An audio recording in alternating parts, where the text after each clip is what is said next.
and welcome to this first lesson recap video. There's an awful lot that goes on in your first lesson. You go from classroom to computer room to tours of the building, and there's an awful lot of information that comes at you thick and fast. So what I thought I'd do is create a video so that you can go through it again in your own time and focus on the key points from the introduction. So just to recap on some of the key areas that you cover in the first lesson, we do an introduction on PowerPoint, which you can go and look at any time you like on Moodle, which is the college intranet system. We then did a tour of the campus and we gave you an induction at the library, so you can now sign out books and understand the resources that are available there for you. We did some paperwork, very specifically the support form, which is quite important, and then we got you on the computers to do the diagnostic on the computer program BKSB. And then finally, your tutor will have talked about homework, what's expected from homework, and this thing called Moodle, where a lot of your resources are for this course. So let's go through each of these in just a little bit more detail.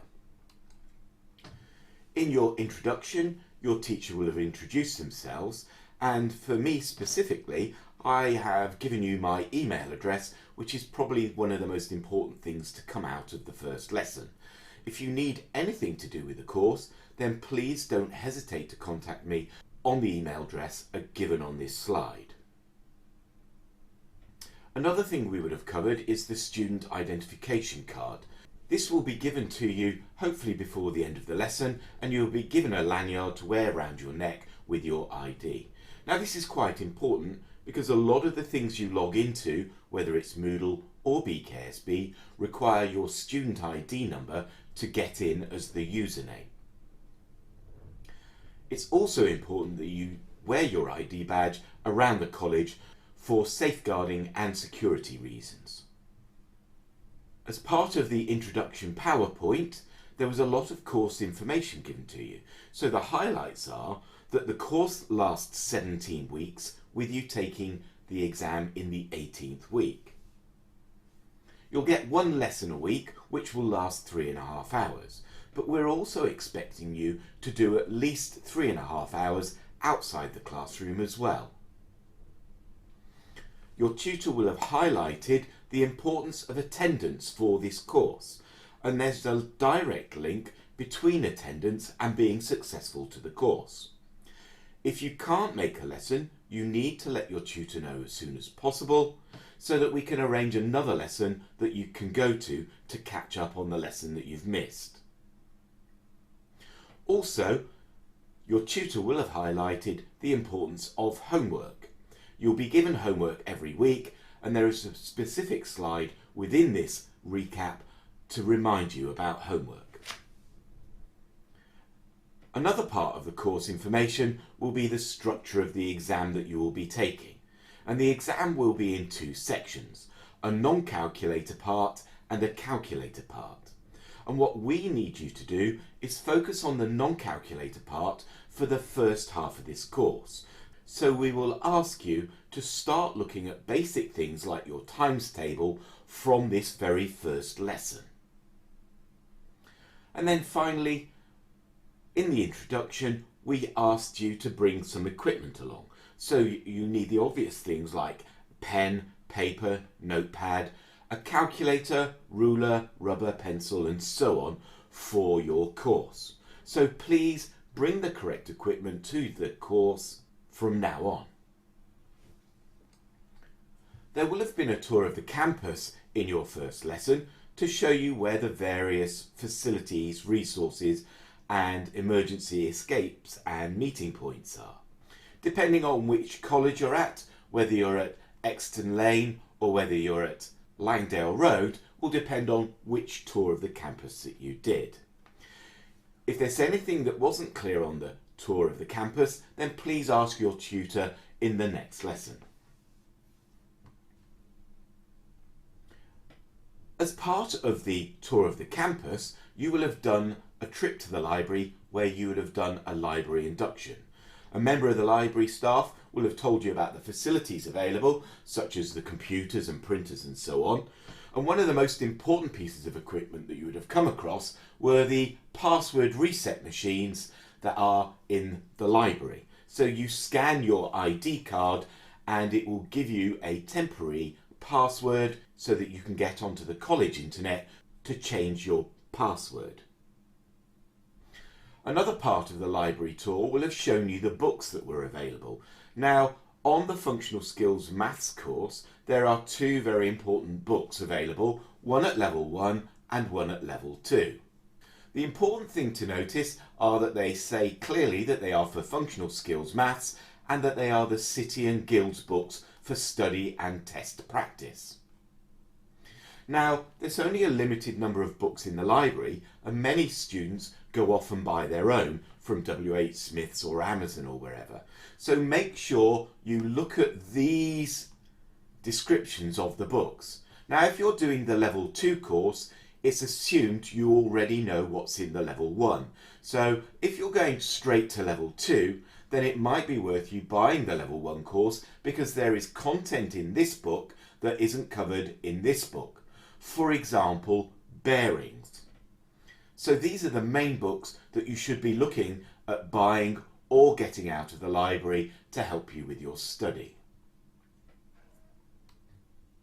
As part of the induction, we gave you a hard copy support form, and it's very important that you inform us of any support needs that you have so that we can provide you with whatever you need for the course before the course starts and, more importantly, in good time for the exams. So some students require coloured paper, additional time, a pen reader or support in class, and the sooner you tell us what you need, the sooner we will be able to provide it for you.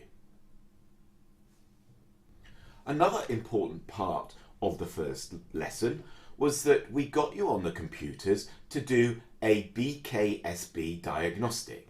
Now, you will have come to the college when you enrolled for the course and done what we call an initial assessment, which kind of tells us roughly where you are with your maths skills.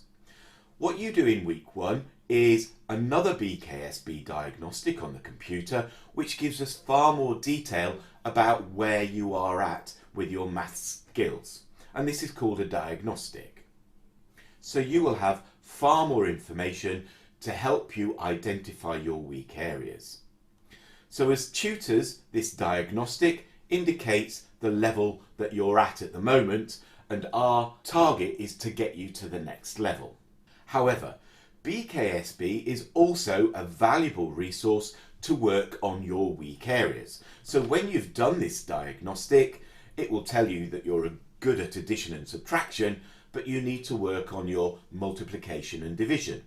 So what we've done is we've prepared a video for you.